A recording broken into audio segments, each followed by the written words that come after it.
ஆண்டவர் TMX முறுக்கு கம்பிகளின் அரசன்.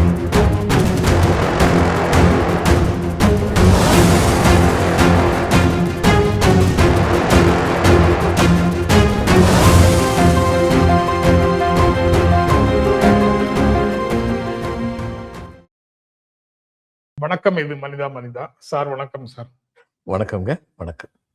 நேற்று தஞ்சாவூர்ல மகளிர் மாநாடு, திமுக மகளிர் மாநாடு, அது சிறப்பாக நடந்திருக்குது. இன்னொரு மாலையில அந்த மாநாடு, காலையில அதற்கு முன்னால வைத்தியலிங்கம் OPS தரப்புல இருந்து திமுக வந்து சேர்ந்த வைத்தியலிங்கம் தன்னுடைய ஆதரவாளர்களாக ஒரு 10,000 பேரோட வந்து திமுகவில் இணைந்தார் அப்படின்னு அந்த விழாலையும் முதலமைச்சர் உற்சாகமாக பேசியிருக்கிறாரு. வைத்தியலிங்கம் சோர்ந்து போய் விரக்தியில் அடைந்து இடைப்பட்ட காலத்துல இருந்த மாதிரி இனி இருக்க வேண்டியது இல்லை, அவரு சிறப்பாக வேலை செய்வதற்கான நாட்கள் ரொம்ப தூரத்துல இல்லைங்கிற மாதிரி ஒரு ஹோப் கொடுக்கிற விதத்துல அவர் பேசி இருக்கிறாரு. எப்படி சார் பாக்குறீங்க? லேட்டா வந்தாலும் லேட்டஸ்டாக வந்திருக்காரு அப்படின்னு. அது மட்டும் இல்ல, ஜெயலலிதா காலத்தில் இருந்த ஏடிஎம்கே இன்னைக்கு, எம்ஜிஆர் ஜெயலலிதா காலத்தில் இருந்த ஏடிஎம்கே இன்னைக்கு இல்லை அப்படிங்கிறதுல வந்து அந்த ஏடிஎம்கே தொண்டர்கள், இடைநிலைப்பட்ட தலைவர்கள் இவங்கெல்லாம் உறுதியாக நம்புறாங்க. அதுதான் உண்மையும் கூட அதுதான். இப்போ எம்ஜிஆர் வந்து டெல்லியில் ஆளுங்கட்சியை பகைச்சிக்க மாட்டார். ஆனால் அப்படி பகைக்காம தன்னுடைய மாநிலத்துக்கு தேவையான காரியங்கள் அவருக்கு தெரிஞ்ச அளவுக்கு செஞ்சார். அதில் ஒரு முக்கியமான ஒரு திட்டம் வந்து தெலுங்கு கங்கை குடிநீர் திட்டம். அதுக்கு மிஸ்ஸஸ் காந்தியவே கூப்பிட்டார். NT ராமராவ் கூட பர்சனலாக அவருக்கு நல்ல ரிலேஷன் இருந்தது. அதில் NT ராமராவ் வந்து ரொம்ப இன்டெலிஜென்ட்டாக என்ன பண்ணிட்டாருன்னா, இடையில அவங்களுடைய இடங்களுக்கெல்லாம் நீர்ப்பாசன வசதிகள் செய்து கொடுக்கறதுக்கான செலவும் தமிழ்நாடு தான் கொடுக்க வேண்டியிருந்தது. அதனால it was a win situation. அவங்களுக்கு அவங்க செலவு நம்ம எடுத்துக்கிட்டோம், நமக்கு குடிநீர் நீர் கிடைச்சது. இது வந்து ஒரு மாநிலங்கள் வந்து எவ்வளவு தூரத்துக்கு ஒருத்தருக்கு ஒருத்தர் ஒற்றுமையாக இருந்தால் எதை சாதிப்பாங்கிறத ஒன்றிய அரசுக்கும் உணர்த்துற மாதிரி மிஸ்ஸஸ் காந்தியை கூப்பிட்டு வச்சு அந்த விழாவை நடத்துனாங்க.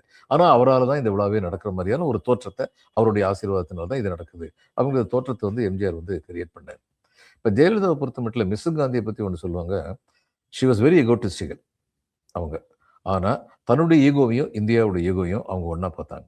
அது அவங்களுடைய, அதனால இந்தியா வந்து பெரும் பலத்துடன் இருந்தது. உலக அரங்கில் அவங்க வந்து பிரதமர் இருந்தது.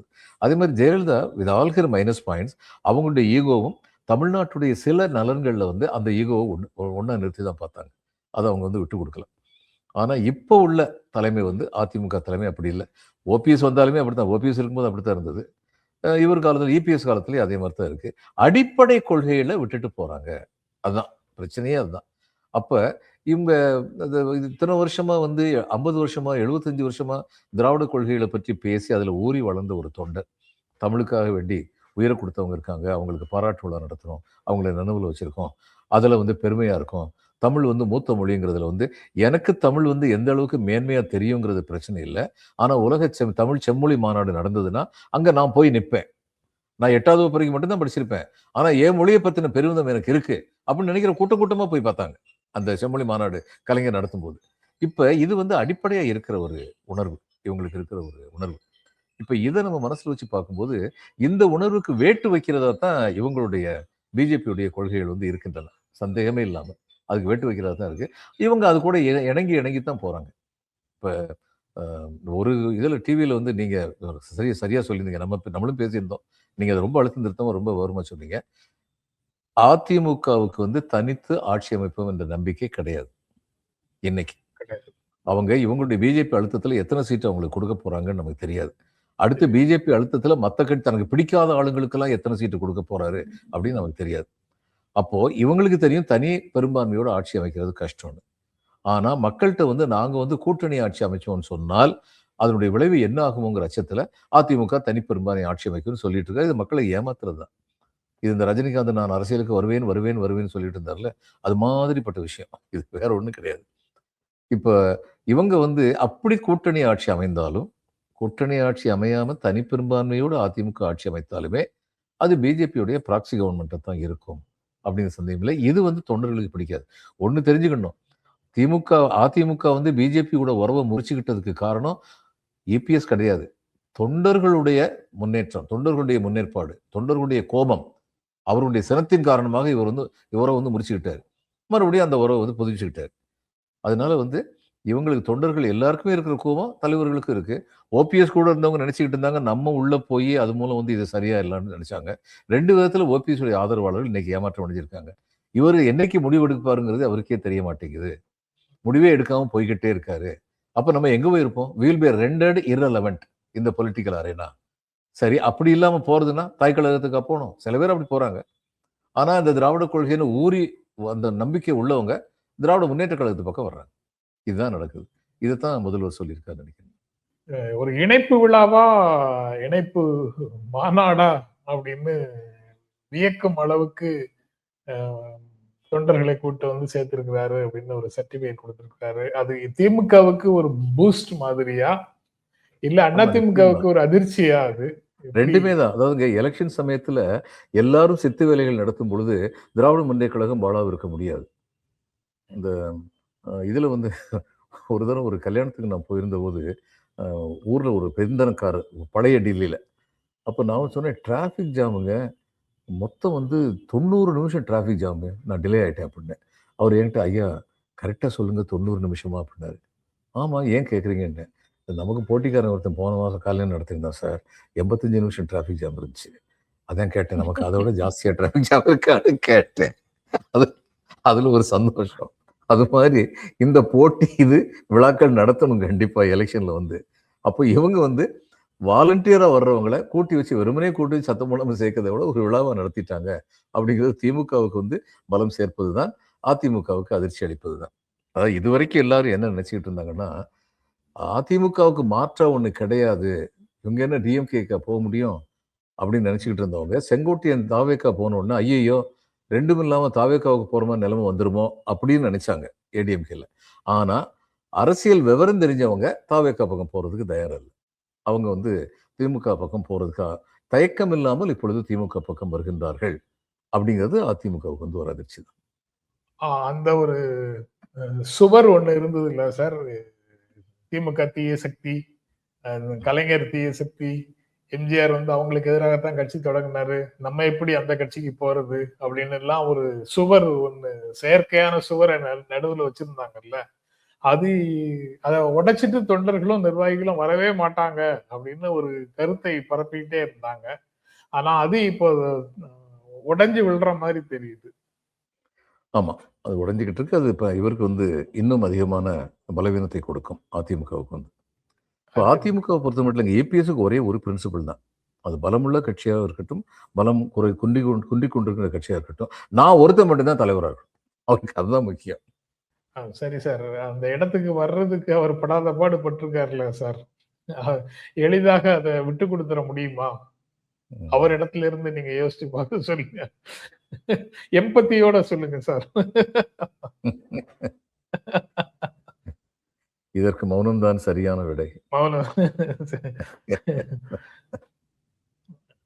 ஓபிஎஸ் வந்து டிசைட் பண்றதுக்கு டிலே ஆகும் அப்படின்னு ஒண்ணு சொன்னீங்க. அவர் கூட இருந்தவங்க எல்லாம், ஆதரவாளர்கள் எல்லாம் அதுல வந்து வருத்தப்படுறாங்க அப்படின்னு சொன்னது. இப்ப ஆல்மோஸ்ட் அவர் வந்து சிங்கிள் அவுட் ஆயிருக்காரு. ஐயப்பன் ஒரு எம்எல்ஏ மட்டும்தான் இருக்கிறாரு, மற்ற எல்லாரும் போயிட்டாங்க. அவருக்கு வந்து ஒரு முறையான ட்ரீட்மெண்ட்டுக்கான வாக்குறுதி கிடைக்காம அவரால் எங்கேயாவது போக முடியுமா? திமுகவுக்கோ பிஜேபிக்கோ அல்லது அதிமுக முடியாதுன்னு சொல்லிட்டாங்க. ஒரு காலத்துல திமுகவுக்கு போயிருந்தாருன்னா அந்த முறையான வரவேற்பு அங்க இருந்திருக்கும். ஒரு அவருடைய கௌரவத்துக்கு குறையாத பதவி ஒண்ணு கொடுக்கப்பட்டிருக்கும். ஒரு ஒரு கொஞ்ச நாளைக்கு முன்னாடி போயிருந்தாருன்னா, இன்னும் எல்லாருமே வந்துங்க இவர் வர்றதுனால நம்முடைய கட்சிக்கு என்ன ஆதாயம்னு சொல்லி தானே பார்ப்பாங்க. அது இயற்கை தானே. அப்படின்னு சொல்லி பார்க்கும்போது தன் பலத்தை இழந்து நிற்கும் ஒருவர் அப்படிங்கிற மாதிரி தான் இன்னைக்கு ஓபிஎஸ் வந்து மதிப்பீடு செய்வாங்க. அது இவரா வருவிச்சுக்கிட்டது. இவருக்கு எத்தனையோ ஆதரவாளர்கள் இருந்தாங்க அதிமுகவில் வந்து.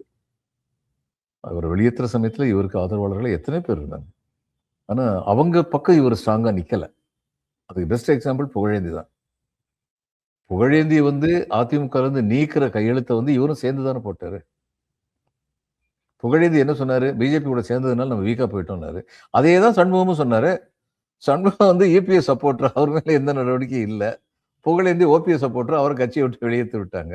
அது கட்சி விட்டு வெளியேற்றுறதுல இவரும் தானே கையெழுத்து போட்டாரு. போட்டிருக்க கூடாதுல்ல.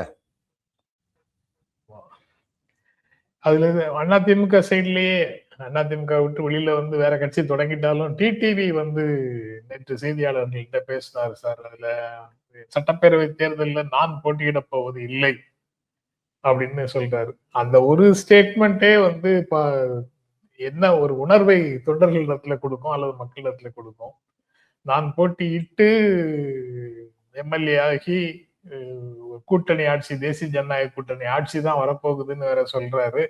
அப்ப நான் அதுல அமைச்சராவேன் அப்படின்னு சொல்லாம, நான் போட்டியிட போவதில்லை, என்னோடு இருக்கக்கூடியவர்கள் போட்டியிட்டு எம்எல்ஏ ஆகி அமைச்சர்களாக இருப்பதில் நான் மகிழ்கிறேன் அப்படின்னு சொல்றாரு. அதுக்கு என்ன பொருள்?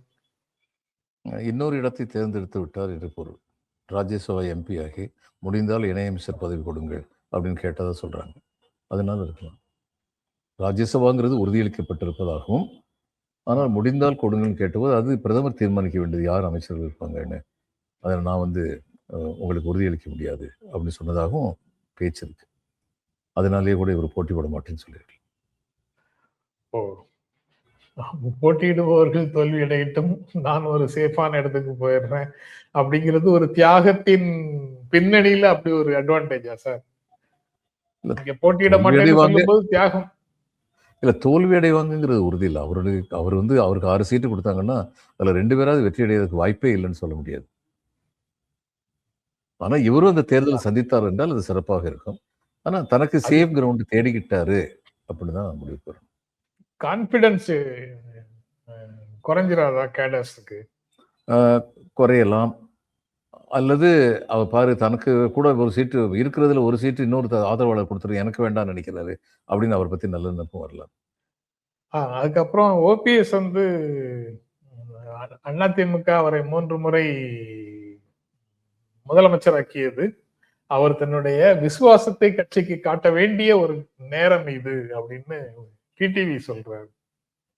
ஒரு அழுத்தத்தை கொடுக்கிறார். அவர் வேற ஏதோ ஒரு லைன். இவர் ஏடிஎம்கேலயே இல்லையே சார், இவர் ஏடிஎம்கேலயே இல்லையே டிடிவி, இவர் எதுக்கு ஏடிஎம்கே விசுவாசத்தை காமிங்கன்னு இன்னொருத்தர் சொல்றாரு?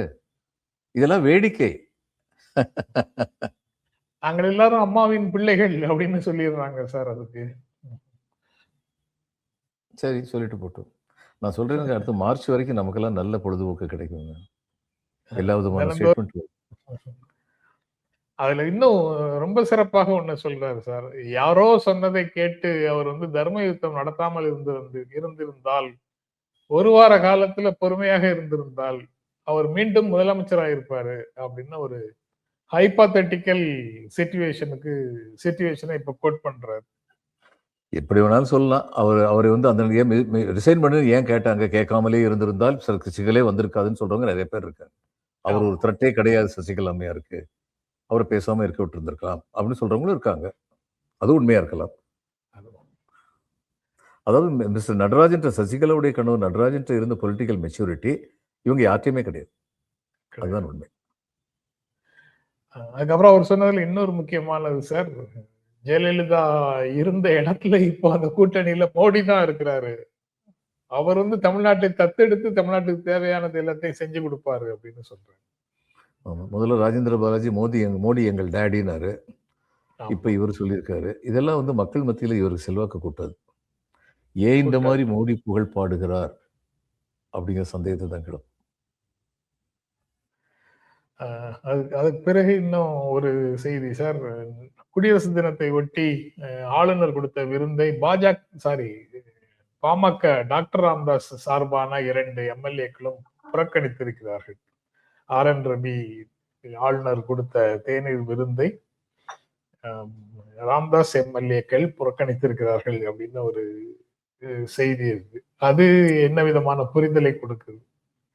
அந்த தேநீர் விருந்து நடக்கிற இடத்துல எந்த இம்பாக்டும் இருக்காது. பத்திரிகைகளில் செய்தி வர்றதுனால ஒரு பொலிட்டிக்கல் ஸ்டாண்ட் அப்படின்னு தெரியும். ஏன்னா நான் கவர்னர் வந்து விருந்து கொடுக்கும்போது இதில் கல்கட்டாவில் இருக்கிற டிஸ்ட்ரிக்டில் உள்ளவங்க டிஸ்டர்ப் பண்ண மாட்டாங்க. கல்கட்டாவில் உள்ள எல்லா ஐஏஎஸ் ஆஃபீஸரும் விருந்துக்கு அழைக்கப்படுவார்கள்.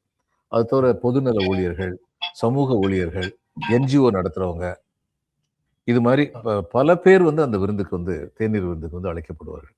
அது ஒரு பெரிய இது மீன்ஸ் அந்த மாதிரி கூட்டம் 600 பேர் 700 பேர் இருப்பாங்க. யார் வந்தா யார் வரலன்னு பார்க்கறது கவர்னருக்கு எங்க நேரம் இருக்கும். அதனால அது அந்த இடத்தை பொறுத்த மட்டும் அது எந்த விதமான இம்பாக்டும் கிடையாது. ஆனால் வெளியில பிரஸ் நியூஸ் வர்றது வந்து it makes a political impact. அன்புமணியை சேர்த்துக்கிட்டீங்கன்னா நான் உங்க கூட இருக்க மாட்டேன் அப்படின்ற தெளிவா டாக்டர் ராமதாஸ் ஐயா வந்து சொல்றாரு அப்படிங்கிறதா என்னுடைய அர்த்தம். இது பாய்காட் டிசிஷன் வந்து திமுக எடுத்த டிசிஷன் சார். அதோட ஒட்டி போற மாதிரியும் ஒரு தோற்றம் வருது. ஆமா, அப்படி ஒரு தோற்றம். அடுத்து இவர் வந்து இன்னொன்னு சொல்லலாம், நான் என்னுடைய நிலைப்பாடு ஒண்ணு இருக்கு, அதுக்காக பாய்காட் பண்றேன். எல்லாருமே ஒரே காரணத்துக்காக பாய்காட் பண்ணணும்னு கிடையாது. இவர் ஒண்ணும் சொல்லல. ஆனா நீங்க சொல்ற மாதிரி தான் இப்ப ஒரு இம்ப்ரெஷன் எப்படி வரும்னா, அன்புமணி இந்த பக்கம் இருந்தாருன்னா, இவர் வந்து ராமதாஸ் ஐயா வந்து இன்னொரு பக்கம் தான் போவாரு அப்படிங்கிற ஒரு இம்ப்ரெஷன் தான் வரும். அதை தவிர்க்க முடியாது. அப்புறம் சார் நேற்று மீட்டிங்ல முதலமைச்சர் பேசினாரு. அதாவது விசாரணை அமைப்புகள்ல வழக்குகளோடு சிக்கி இருக்கக்கூடியவர்கள் ஒரே அணியில சேர்ந்து நிக்கிறாங்க. வழக்குகள்ல சிக்கிறவங்க கூடி சேர்ந்து இருக்கிறாங்க. ஏதாவது ஒரு வாஷிங் மிஷின் வந்து நம்மை காப்பாற்றி விடாதா என்ற எண்ணத்துல இருக்கிறவங்க தான் அங்க கூட்டணிக்குள்ள இருக்கிறாங்க அப்படின்னு சொல்றாரு. இது கிட்டத்தட்ட மிரட்டலால் உருட்டலால் உருவான கூட்டணி அந்த கூட்டணி அப்படின்னு அவர் பேசும்போது குறிப்பிடுறாரு. அவருடைய பேச்சை வந்து தரம் குறைவான பேச்சு அப்படின்னு பிஜேபி சார்பாக டாக்டர் தமிழிசை சொல்றாங்க. என்ன தரம் இல்லாதது? ஹிஸ்டரி வரலாற்றை பார்த்தால், இந்த 12 ஆண்டு கால வரலாற்றை பார்த்தால் அவங்க அப்படித்தான் பண்ணியிருக்காங்கன்னு தான் தெரியுது. அஜித் பவார் எப்படி போனாரு? அவர் மேல உள்ள ஊழல் குற்றச்சாட்டு, இவங்க ஆரம்பிச்சு வச்ச ஊழல் குற்றச்சாட்டை க்ளோஸ் பண்ணிட்டாங்க. இவங்க ஆரம்பிச்சு வச்சதை. அடுத்து வந்து எங்க ஊர்ல பெங்கால்ல முகுல் ராய் நானாரு, அஸ்ஸாம் சீஃப் மினிஸ்டர் இப்ப இருக்காரு, அவர் மேல இவங்க சுமத்தாத குற்றச்சாட்டா? அவர் காங்கிரஸ் சிஎம் இருந்தபோது அவர் வந்து இவங்களுக்கு நெருங்கமா போயிட்டாரு. அது மாதிரி எத்தனையோ சொல்லலாம், வரிசையா சொல்லிட்டே போலாம். இது மாதிரி சொல்றது அஜித் பவார் கட்சியிலேயே அந்த அதாவது என்சிபில ரொம்ப ஸ்ட்ராங்கா இருந்த அந்த புஜ்பாலா சார் அப்படின்னு ஒரு லீடர், அவரும் அதே மாதிரி அங்க போய் அவர் மேல உள்ள கேஸையும் சிபிஐ இப்போ வி கேன் டிராப் அப்படின்னு சொன்னதாக 2 நாளைக்கு முன்னாடி ஒரு செய்தி பார்த்தேன். இதுதான் வருத்தத்துக்குரியது. அதாவது பொலிட்டிக்கல் பிரஷர் இருந்ததுனால கேஸை தாமதப்படுத்துறது ஒரு பக்கமே, அதே தவறு. ஆனா கேஸ் டிராப் ஆகுதுன்னா அப்ப எதுக்க வேண்டிய முதல்ல வழக்க ஆரம்பிச்சீங்க? அப்ப சிபிஐ மேல உள்ள நம்பிக்கையே போயிருமே இது மாதிரி பண்ணாங்கன்னா. இடி மேல இப்ப நம்ம கொஞ்சம் கூட நம்பிக்கை கிடையாது. சிபிஐ வந்து இடி மாதிரி இருந்தது கிடையாது. அது வந்து it was a well structured organisation. இப்போ இதுல இருந்து கவர்மெண்ட் ஆஃப் இந்தியாவில் வந்து சொல்லுவாங்க, 2 டிபார்ட்மெண்ட் வந்து சிஸ்டமிக் அரேஞ்ச்மெண்ட் பெர்ஃபெக்டா இருக்கும். ஒன்று போஸ்டல் டிபார்ட்மெண்ட், இன்னொன்று ரயில்வேஸ். இப்போ போஸ்டல் டிபார்ட்மெண்ட்ல இந்தியாவில் உள்ள ஒவ்வொரு கிராமத்துலையும் வந்து ஒரு போஸ்ட் ஆஃபீஸ் இருக்கும். பார்ட் போஸ்ட் மாஸ்டர் இருப்பார். இது பகுதி சம்பளம் மட்டும் கொடுத்து அவரை வச்சிருப்பாங்க. அப்படியெல்லாம் கிராமங்களோட ஆனால் இருக்கும். எல்லா இதுலேயும் ஏர்போர்ட்லேயும் வந்து போஸ்டல் டிபார்ட்மெண்ட்டோட இது ஹெல்த் டிபார்ட்மெண்ட்டுடைய ஒரு ஆஃபீஸ் எல்லா இந்தியன் ஏர்போர்ட்லையும் இருக்கும். இது பல பேருக்கு தெரியாது. அதே மாதிரி ரயில்வேஸில் வந்து ஒரு ஆக்சிடென்ட் எந்த குவாண்டம்ல இருக்குன்னு சொல்லி தெரிஞ்சா அந்த குவாண்டம் அளவுக்கு உள்ள சீனியர் ஆஃபீஸர் அங்கே போகணும். அந்த இது வந்து என்கொயரி வந்து இந்த அளவிலான சீனியர் ஆஃபீஸர் தான் நடத்தணும். இது என்னைக்கோ வச்ச ரூலு. சுதந்திரத்துக்கு அப்புறம் வந்த பல துறைகளில் வந்து அது மாதிரி சிஸ்டமிக் அரேஞ்ச்மெண்ட் வந்து கிடையாது. இந்த சிஸ்டமிக் அரேஞ்ச்மெண்ட் உள்ளவங்க எல்லாருமே வந்து நீங்க பாத்தீங்கன்னா அந்த தடங்கள் இல்லாம ஆட்டோமேட்டிக்கா வந்து வேலைகள் வந்து நடக்கும். இதை இன்னைக்குள்ள அரசியல் கட்சிகள் புரிஞ்சுக்கிட்டாங்கன்னா நல்லா இருக்கும். அவ்வளவுதான். இங்க நான் இல்லைன்னா அந்த வேலை நடக்கக்கூடாது, நான் இருந்தா வேலை நடக்கணும் அப்படிங்கிற மாதிரி ஒரு டெண்டன்சி தானே சார் எல்லா இடங்கள்லயும் வளருது. இதே வந்து சொல்லுவாங்க பியூரோக்ரஸிலேயே வந்து அந்த டாப் பியூரோக்ராட்டிக் பொசிஷனுக்கு போகிறதுக்கான தகுதி உள்ளவங்களை பற்றி ஒரு நெகட்டிவ் கமெண்ட் என்னன்னா, ஒவ்வொரு பியூரோக்ராட்டும் நினைப்பாராம், போனோடனே சொல்லுவாராம் அவங்க ஒரு பொசிஷனுக்கு போனோடனே, before me there was chaos. நான் இங்கே வர்றதுக்கு முன்னாடி ஒரே குழப்பமா இருந்துச்சு, நான் கொஞ்ச நாள் இருந்து எல்லாம் சரி பண்ணுவேன். After me there will be disaster. நான் போனதுக்கப்புறம் எல்லாம் நான் சொல்றேன். இந்த மனநிலை பல பேர்த்து இருக்கு அப்படின்னு சொல்லி நான் மாவட்ட ஆட்சியராக இருந்தபோது எனக்கு முன்னாடி மாவட்ட ஆட்சியராக இருந்தவர், அடுத்து எனக்கு பின்னாடி வந்தவங்க 2 பேரும் ரொம்ப திறமையானவர். நான் பல இடங்கள் அதுக்கப்புறம் மாவட்ட ஆட்சியர் பதவி விட்டு விலகி 5 வருஷத்துக்கு அப்புறம் நான் சொல்லியிருக்கேன். எனக்கு அடுத்து வந்த மனோபராய், அவர் வந்து இந்த எஜுகேஷன் லிட்ரஸி ப்ரோக்ராம் அவ்வளோ அழகாக நடத்தினார். நான் சொன்னேன் மனோபராய் எல்லாம் வந்து நம்ம காடருக்கு கிடைச்ச ஒரு பெரிய பொக்கிஷம். அப்போ ஒருத்தர் வந்து என்கிட்ட கேட்டார், ஏங்க இன்னொருத்தர் பிடிச்சி இந்த மாதிரி போழ்ந்துக்கிட்டு இருந்தீங்கன்னா பிறகு உங்க பேர் என்னங்க ஆகுனாரு. நான் சொன்னேன், only one tall man will recognise another tall man. என் உயரம் எனக்கு நம்பிக்கை அளிக்கும் உயரம். அதனாலதான் இன்னொரு உயரமான மனிதரை பத்தி நான் நம்பிக்கை அளிக்கிற விதத்துல பேசுறேன். அதுதான் உண்மை. ஆனா இன்னைக்கு எப்படி இருக்குன்னா, தன்னை மட்டும்தான் முன்னிலைப்படுத்த வேண்டும் அப்படிங்கிற ஒரு போக்கு இருக்கு. ரொம்ப தவறான போக்கு. முதலமைச்சர் பேசும்போது பிஜேபி இத தமிழ்நாட்டை டெல்லியிலிருந்து ஆள நினைக்குது அப்படிங்கிற விஷயத்த சொல்றாரு. அவர் எடப்பாடி ஆமா. பழனிசாமி உருவாக்கிய கூட்டணி வந்து சுயநல கூட்டணி. அவரு தனித்தே ஆட்சி அமைச்சாலும் அது வந்து ஒரு ப்ராக்சி ஆட்சியாகத்தான் இருக்கும். டெல்லியில இருந்து சந்தேகமே பிஜேபி இல்லாம ஆள சந்தேகமே இல்லாம ப்ராக்ஸி ஆட்சியாகத்தான் இருக்கும். நான் பேர் சொல்ல விரும்பல. ஓபிஎஸ் வந்து இங்க முதல்வரா இருந்த பொழுது, அடுத்து இபிஎஸ் வந்து முதல்வரா இருந்த பொழுது, எக்ஸ்ட்ரா கான்ஸ்டிடியூஷனல் அத்தாரிட்டியா யார் இருந்தாங்க? I don't want to name. எல்லாருக்கும் தெரியும். கரெக்ட். பிஜேபிக்கு நெருக்கமான ஒருத்தர் தான் எக்ஸ்ட்ரா கான்ஸ்டிடியூஷனல் அத்தாரிட்டியா இருந்தார். இன்னைக்கும் அவர் வந்து தமிழ்நாடு விவகாரங்கள்ல வந்து பலம் பொருந்தியவராக இருக்கிறார். இதுதான் உண்மை. இன்னைக்கும் அந்த அதிமுக போன்ற கட்சிகள் சம்பந்தப்பட்ட விஷயத்துல இன்னைக்கும் அவர் பலம் பொருந்தியவராக தான் இருக்காரு. அப்ப இவங்களுடைய ஆட்சி வந்து ஏடிஎம்கே ஆட்சி வந்ததுன்னா நிச்சயமா அது வந்து நிச்சயமா பிஜேபியுடைய ப்ராக்சி கவர்மெண்டா தான் இருக்கும். ஓபிஎஸ் எனக்கு நான் அவர் அட்மையர் பண்ற ஒண்ணே ஒண்ணு அந்த 7.5% துணிஞ்சு அமல்படுத்தினார். மெடிக்கல் காலேஜில் வந்து கவர்மெண்ட் ஸ்கூல்ல படிச்ச பிள்ளைகளுக்கு வந்து 7.5 அது கவர்னர் ஏத்துக்கிட்டு இருந்தார். கவர்னர் எதுக்கு எதிர்த்தாருன்னா, நீங்க என்இபியை வந்து அப்ரூவ் பண்ணிருங்க உடனடியே அதை நாங்க கொடுத்துறோம்னாரு. இவர் அதுக்கு வந்து ஒத்துக்கல. என்இபி அப்ரூவ் பண்ணா நமக்கு ஓட்டு போயிரும்னு இவருக்கு தெரியும். அது செய்ய மாட்டேன்ட்டாரு. அது இது துணிஞ்சு செஞ்சாரு. இவர் செஞ்ச உடனே வேற வழி இல்லாம கவர்னர் கையெழுத்து போட்டார். ஏன்னா ஒரு எக்ஸிக்யூட்டிவ் ஆர்டர் மூலமே கவர்னர் இது இல்லாம ஜியோ இது இல்லாம இதை பண்ண முடியும் அப்படின்னு அதிகாரிகள் வந்து சொன்ன உடனே அதை ஏத்துக்கிட்டு இவர் இபிஎஸ் பண்ண இந்த ஒரு ஆக்டை தவிர அதுவும் வந்து அப்படி பண்றது மூலம் இவருடைய அரசியல் ஆதரவு பயங்கரமா பெருகுது. இதை தவிர அடிப்படை கொள்கைகள்ல இவர் வந்து பிஜேபி எதிர்த்தது கிடையாது. அதுதான் உண்மை. பிஜேபி எதிர்த்தது கிடையாது. ஆனா இவங்க வந்து ப்ராக்சி ஆட்சியை நடத்துவதற்கு தன்னை ஒப்புக் கொடுக்கிறார்கள் என்றால் அது கிட்டத்தட்ட டெல்லி வர்சஸ் தமிழ்நாடுங்கிற மாதிரி ஒரு சூழலை உருவாக்குது. இங்க உண்டான தமிழ்நாட்டு மக்களுடைய உணர்வுகளுக்கு ஏற்றபடி ஒரு முடிவை அதிமுக எடுக்காமல் போகுது. அதனுடைய அடுத்த கட்டமாக முதலமைச்சர் அந்த ஸ்டெப் அதுக்கு அடுத்த கட்டமாக என்ன சொல்றாருன்னா, இந்த போட்டி வந்து இந்த தேர்தல் வந்து என்டிஏ வர்சஸ் டிஎம்கே கிடையாது. என்டிஏ வர்சஸ் இந்தியா கூட்டணி கிடையாது. திமுக கூட்டணி கிடையாது. என்டிஏ வர்சஸ் தமிழ்நாடு அப்படின்னு சொல்றாரு. ஆமா. இதை நம்ம முன்னாடியே நம்முடைய உரையாடலே நான் நம்ம குறிப்பிட்டிருக்கேன். பேசிட்டு இருக்கிறோம். ஆனா இவங்க முதலமைச்சர் பேசும்போது அதுக்கு ஒரு சார் நம்ம சொல்ல போறது நம்மளை கேட்டு முதலமைச்சர் பேசினார். அவருக்கே தெரியும், அவரே உணர்றாரு, அதனால பேசுறாரு. நம்ம இதை முன்னாடி சொல்லியிருக்கோம். அதாவது பிஜேபி பண்ற தப்பெல்லாம் அவங்க திராவிட முன்னேற்ற கழகத்துக்கு எதிராக அரசியல் செய்யவில்லை, தமிழ்நாட்டுக்கு எதிராக அரசியல் செய்கிறார்கள். அதுதான் தவறு. அதனாலதான் மோடி மேல வந்து இங்க வந்து பெரிய பிம்பம் வரல. ஏன்னா சாதாரண தமிழ் மகனுக்கு தெரியும் இவங்க நம்மளுக்கு விரோதமா என்னென்ன காரியம்லாம் பண்றாங்கன்னு சொல்லி. பள்ளிக்கூடத்து ஆசிரியர்களுக்கு கொடுக்க வேண்டிய உதவித்தொகை, அவங்க வர வேண்டிய பணம், என்இபி கொண்டு வந்தாலே நான் அந்த பணத்தை இது வரைக்கும் கொடுத்த பணத்தை கொடுக்க மாட்டேன்னு சொன்னா என்ன அர்த்தம்? அல்லது மெட்ரோ செகண்ட் ஃபேஸா நாங்க எங்கிட்ட கொடுத்துருங்க, நாங்க மெட்ரோ செகண்ட் ஃபேஸ் பணம் கொடுக்குறோம். இது வெளியில் அதிகமாக அறியப்படாத உண்மை. ஆனால் அதுதான் உண்மை. Second phase has been handed over to government of India. அப்ப இவங்க என்ன சொல்ல வர்றாங்க, உங்க அதிகாரம் எல்லாத்தையும் என்கிட்ட கொடுத்துரு, நான் பாத்துக்கிறேன். அப்ப அந்நேரம் தமிழ்நாடு முதல்வர் வந்து என்ன முடிவெடுத்தாரு, ஏன் அதிகாரம் இந்த இடத்துல போனாலும் பரவாயில்ல, மக்களுக்கு நன்மை கிடைக்கணும் அப்படின்னு சொல்லி அதுல வந்து முடிவெடுத்தார். அந்த அதிகாரத்தை கைவிட்டார். ஆனா அதுக்காக மொழிக் கொள்கையில கைவிட்டுருவாரா? இவங்க அதை தான் எதிர்பார்க்குறாங்க. இது வந்ததுன்னா பிஜேபி ஏடிஎம்கே வந்ததுன்னா மொழிக் கொள்கையில வந்து நிச்சயமா இது விட்டுருவாங்க. விஜய் வருவார்னு கனவு கண்ட விஜய் வந்தாருன்னா அவர்கிட்ட என்ன என்னுடைய சிச்சுவேஷன் அவர் நேர போய் கேட்டாங்கன்னா, இந்த மொழிக் கொள்கை வந்து நீங்க வந்து என்இபியை வந்து ஏத்துங்கன்னு சொன்னா அது என்னன்னு தெரியல, ஏதாவது பண்ணுங்க அப்படின்னு சொல்லக்கூடிய அளவுக்கு தான் அவருக்கு புரிதல் இருக்கு. அவருக்கு யாராவது ஒருத்தங்க எழுதி கொடுக்கணும், இல்லைன்னா அவருக்கு மொழிக் கொள்கைன்னா என்னன்னு தெரியாது. அவர் பேசுற பேச்செல்லாம் வந்து பாருங்க, இப்ப ஒண்ணு பாருங்க, எல்லாம் யோசிக்கிற எல்லாருக்குமே தெரியும். 2014ல இவங்க எக்கனாமிக் பாலிசி தேர்தல் அறிக்கையில நிறைய சொன்னாங்க பிஜேபி.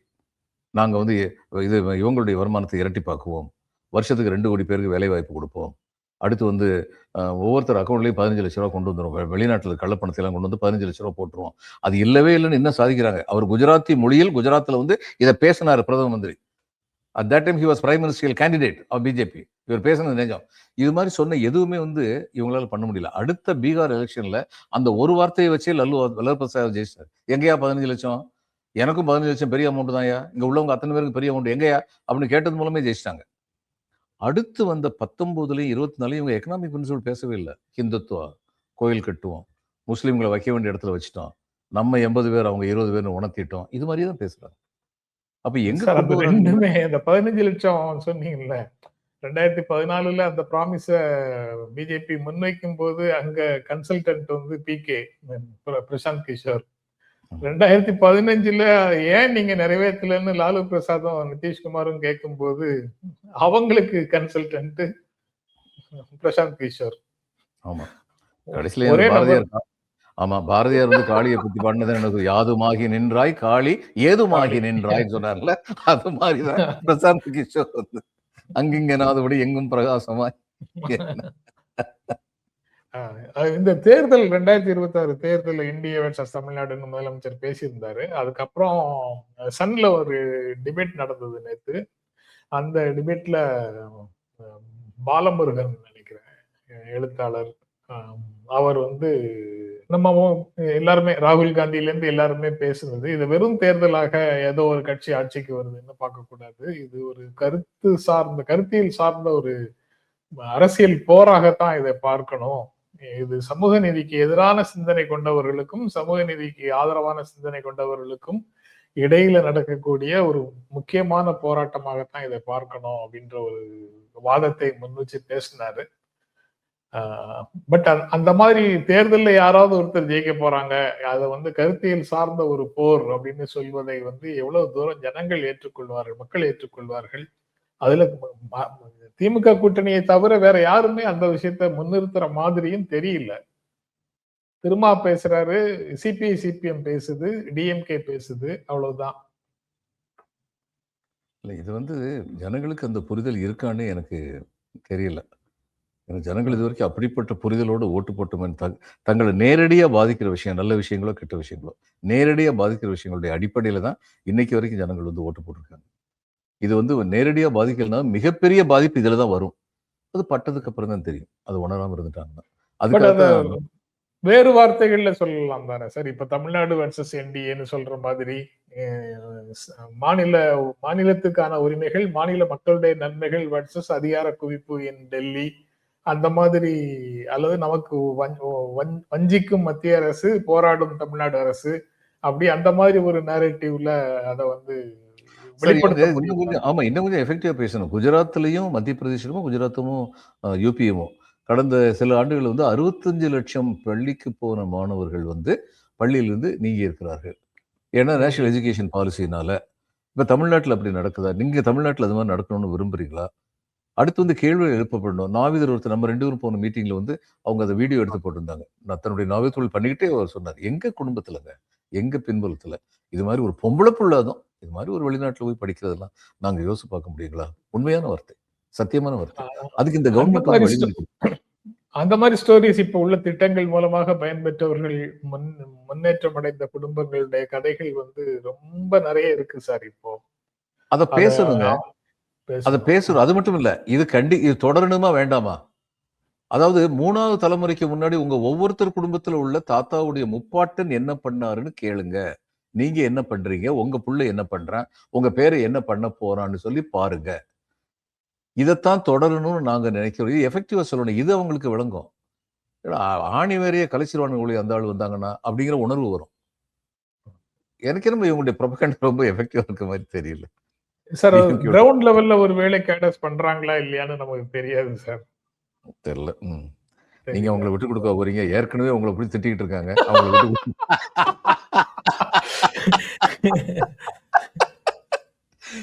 நீங்க நினைச்ச மாதிரி நடந்தா எனக்கு சந்தோஷம் தான். அதாவது நான் வந்து எங்கிட்ட வந்து என் நண்பர்கள்லாம் கேட்கறாங்க, உன்னை டிஎம்கே சப்போர்ட்னு சொல்றாங்க. நான் டிஎம்கே சப்போர்ட்டர் இல்லை, நான் வந்து ஜனநாயகத்துடைய சப்போர்ட்டர். நான் வந்து சிவகாசி வந்து ஒரு சின்ன டவுனு. அந்நேரம் நாங்க 4வது படிக்கும்போது எங்கள் ஊர் சிவகாசி, எங்கள் ஊர் ஜனத்தொகை 20,000 எழுதிக்கிட்டு இருந்தோம். இன்னைக்கு 2 லட்சம் பேர் அங்கே ஜனத்தொகை, மாநகரம் ஆயிடுச்சு சிவகாசி வந்து. நான் சிவகாசியிலிருந்து வந்தபோது என்கிட்ட இருந்த கடின உழைப்பும் என்கிட்ட இருந்த ஓரளவு புத்திசாலித்தனம் தவிர எனக்கு வேற அசட்ஸே கிடையாது. ஆனா இப்படிப்பட்ட ஒரு திறமை உள்ள ஒருத்தன் இந்திய ஆட்சிப்பணியா என்ற ஒரு மிக உயர்ந்த பதவிக்கு வருவதற்கு ஜனநாயகம் வழிவகுத்து கொடுத்தது. இங்க உள்ள பல பேருக்கு தெரியாது. என்னன்னா இடையில ஒரு முயற்சி நடத்தினாங்க இவங்க. என்ன தெரியுமா? யூபிஎஸ்சி எக்ஸாம் நடத்தி ஐஏஎஸ், இவங்கெல்லாம் ஐஏஎஸ், இவங்கெல்லாம் ஐபிஎஸ், இவங்கெல்லாம் ஐஆர்எஸ்ன்னு போட்டதுக்கு அப்புறம், இல்ல அது ஒரு பக்கம் இருக்கட்டும், தேர்ந்தெடுக்கப்பட்டாங்க கிளாஸ் 1 சர்வீஸ்க்குன்னு மட்டும் வச்சுக்கிடுவோம். அகாடமியில வந்து ஒரு பரிசு நடத்துவோம்ல, அதையும் சேர்த்து வச்சு அந்த ரிசல்ட் படி யார் ஐஏஎஸ் யார் ஐபிஎஸ் டிசைட் பண்ணணும்னு கொண்டு வர பார்த்தாங்க. இதை விட ஜனநாயகத்தை கேடு விளைவிக்கிறது எதுவுமே இருக்க முடியாது. அப்ப அப்படி ஒண்ணு வந்திருந்தா சரி. இப்ப தெரிஞ்சவங்க குடும்பங்கள்லாம் இப்ப இதுல வந்து சொல்றோம், இந்திய உச்ச நீதிமன்றத்திலும் உயர்நீதிமன்றங்கள் அத்தனையிலும் 1947 இருந்து இன்னைக்கு வரைக்கும் 500 குடும்பங்கள், வெறும் 500 குடும்பங்கள்ல இருந்து வந்தவர்கள் தான் 80 விழுக்காடுக்கு மேல நீதிபதிகளா இருக்காங்க அப்படின்னு சொல்றாங்க. இது சரியா? நிச்சயமா சரி கிடையாது. அப்ப அதே மாதிரி தான் நாளைக்கு ஐஏஎஸும் ஆயிரும், ஐபிஎஸும் ஆயிரும். இவங்களை விட்டு வச்சோம்னா, ஒரு பெண்மணி ஐபிஎஸ் பாஸ் பண்ண பெண், நான் வரல, போகல, நீங்க அந்த மீட்டிங் போயிருந்தீங்க. அந்த குழந்தை இது that young lady she was telling, எங்க அம்மா வந்து பீடி சுற்றுலா தொழில் பண்றவங்க, எனக்கு இந்த நான் முதல்வன் திட்டத்துல வந்து எனக்கு இது உதவும், அந்த பணம் எனக்கு பெரிய உதவியா இருந்தது அப்படின்னு சொல்லி சொன்னாங்க. இதெல்லாம் நின்றோம். இதைத்தான் நம்ம எக்ஸ்பிளைன் பண்ணணும். கிராமங்கள்ல இருந்து ஐஏஎஸ்லயும் ஐபிஎஸ்லயும் பாஸ் பண்ணணும்னு மேலதாளத்தோட சந்தோஷமா ஜனங்கள் அனுப்பி வைக்கிறாங்கல்ல, நம்ம வீட்ல இருந்து வந்துட்டாங்க, நம்ம வீட்ல இருந்து வந்துட்டாங்க அப்படின்னு. இது எப்படி நடக்குது? மேஜிக்கா? இது மேஜிக் கிடையாது. இது இவங்களுக்கு தெரியணும். அதை நல்லா உணர்த்தணும். நான் வந்து பாடுபடுறதுல வந்து திமுக ஆட்சிக்கு வருது, அதிமுக ஆட்சி வருதுங்கிறது எனக்கு என்ன வேணா, யார் இந்த நாட்டுல சோசியல் ஜஸ்டிஸை பத்தி உண்மையாவே அக்கறை உள்ளவங்களா இருக்காங்க, அதற்கான திட்டங்களை யார் தீட்டிக்கிட்டு இருக்காங்க, அவங்களுக்குள்ளேயே தப்பு பண்றவங்களும் இருக்காங்க, தெரியும் எனக்கு. ஆனா தலைமை எப்படி இருக்கு? சரியா இருக்காங்களா? தப்பு பண்றவங்கள ஒரு தடவை வந்து ஒரு அமைச்சரா இருந்த ஒருத்தவங்க வந்து கலைஞர் வந்து சொன்னாங்க, ஒரு பெண்மணி, இல்ல இந்த அக்ரிகல்ச்சர் லேவல்ல ரொம்ப ஏகப்பட்ட கூலி கேட்க ஆரம்பிச்சிட்டாங்க, அதனால இப்ப விவசாயமே கஷ்டமா போயிருச்சு.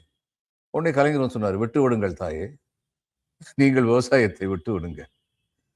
He didn't like it. அதான் அக்ரிகல்ச்சர் லேவர் ஜாஸ்தி சம்பளம் கேட்கறாங்க ஒரு பெரிய குற்றச்சாட்டு மாதிரி சொன்னாங்க. அவருக்கு அது பிடிக்கல. இதுதான் அடிமனசுல இருக்கிற அடிநாதம். அங்கிருந்து கலைஞர்ட்ட காம்ப்ரமைஸே கிடையாது. ஸ்டாலின் அதுல வந்து முழு உற்சாகமாக இருக்கிறாரு. சோசியல் ஜஸ்டிஸ்ங்கிறது வந்து பாலின இது ஜெண்டர் சம்பந்தப்பட்டது மட்டுமில்லை, குடும்பங்கள் சம்பந்தப்பட்டது மட்டுமில்லை, மாற்றுத்திறனாளிகளுக்கும் சேர்த்து தான் சோசியல் ஜஸ்டிஸ் கொடுக்கணும். அதுதான் சோசியல் உண்மையான முழுமை பெற்ற சோசியல் ஜஸ்டிஸ்ங்கிறது. அதுதான். அதெல்லாம் பத்தி ஒருத்தர் யோசிக்கிறாரு, நம்ம சந்தோஷப்படணும், அதை நம்ம ஊக்குவிக்கணும்.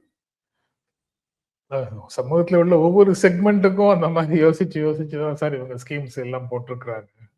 அந்த வகையில அது ரொம்ப ரொம்ப முக்கியமானது. நீங்க வந்து இப்ப சிவகாசியில இருந்து ஐஏஎஸ் ஆனதை சொன்னீங்க. நான் என்னுடைய பள்ளியினுடைய மாட்டோ, நான் படித்த உயர்நிலை பள்ளியில உள்ள மாட்டோ தான் எனக்கே வந்து ஓரளவுக்கு இதை பற்றிய உணர்வை கொடுக்குது. சேர்ந்து வாழ்ந்து செழிக்க செய்வோம். அதுதான் அதனுடைய மாட்டோ, ஸ்கூலோட மாட்டோ. அது 2 ஊர்களோட சேர்ந்து நடந்த பள்ளி. ஒரு ஊர் முழுக்க முழுக்க இஸ்லாமியர்கள் நிரம்பிய பள்ளி ஊரு, இன்னொரு முழுக்க முழுக்க இந்துக்கள் வாழக்கூடிய ஒரு ஊரு. இந்த 2 ஊருக்கும் நடுவுல உள்ள பள்ளிக்கூடம். அந்த காலத்துல காங்கிரஸ் தலைவர்கள், காமராஜர் ஆட்சி காலத்துல அங்க லோக்கல்ல இருந்த காங்கிரஸ் தலைவர்கள் அந்த பள்ளியை நிறுவி இருக்கிறார்கள். பிரசிடென்ட் அந்த ஊரா இருந்தா செக்ரட்டரி இந்த ஊரு, அதுக்கு அடுத்த வருஷம் பிரசிடென்ட் இந்த ஊரு, செக்ரட்டரி அந்த ஊரு அப்படின்னு பள்ளிக்கூடங்கள் அந்த பகுதியில வளராத சூழல்ல அந்த பள்ளிக்கூடத்தை உருவாக்கி அதனுடைய மாட்டோவாக சேர்ந்து வாழ்ந்து செழிக்க செய்வோம்னு வச்சிருந்தாங்க. அதுக்கப்புறம் ஊருக்கு 2-3 பள்ளிகள் வளர்ந்துருச்சு. அதனால இப்போ வந்து அது மாட்டோம்லாம் அப்படித்தான் இருக்கு. அந்த பழைய ப்ரொஃபைல் இல்ல, இப்போ ப்ரொஃபைல் மாறி இருக்கு. இல்லைங்க, முதல்ல பஞ்சாயத்து போர்டு ஸ்கூல் வந்து சி சுப்பிரமணியம் வந்து நிதியமைச்சர், கல்வி அமைச்சர் 2 பேருக்குமே அவர்கிட்ட இருந்தது. அது ரொம்ப பெரிய அருமையான ஒரு திட்டம். அதாவது கல்விக்கு நிதி ஒதுக்கப்படும், ஏன்னா நிதியமைச்சர் தான் கல்வி அமைச்சர், அதுக்கு வந்து தடங்கள் இருக்காது. அப்போ போர்டு ஸ்கூல்னு சொல்லி பஞ்சாயத்து போர்டுல வந்து ஸ்கூல் வந்து என்கரேஜ் பண்ணாங்க. அப்போ என்ன பண்ணாங்க, அவங்க என்ன சொன்னாங்க, போர்டு பிளாக் போர்டு நாங்க கொடுத்துருவோம், சாக் பீஸும் அந்த இதை அழிக்கிற டஸ்டர் அல்லது ஊமத்தும்பூவும் நீங்க கொடுப்பீங்க, ஊர் மக்கள் கொடுப்பீங்க. அவங்கள இன்வால்வ் பண்ணணும். இன்வால்வ் பண்ணாங்க. நம்ம ஊர்ல பிள்ளைங்க படிக்கிறதுக்கு ஏற்பாடு பண்றாங்க, நம்மளும் தானே முன்னால் நிக்கணும் அப்படிங்கிற உணர்வை கொண்டு வரணும். இந்த மாதிரி எத்தனையோ திட்டங்கள் பேசுறேன்னா பேசிக்கிட்டே போகலாம். இவங்க அதெல்லாம் வந்து இவங்களுக்கு ரொம்ப இடைஞ்சலா இருக்கு பிஜேபிக்கு. ஓகே சார், ரொம்ப நன்றி சார். நாளைக்கு தொடர்ந்து பேசுவோம் சார். ரொம்ப நன்றி. வணக்கம். வணக்கம்.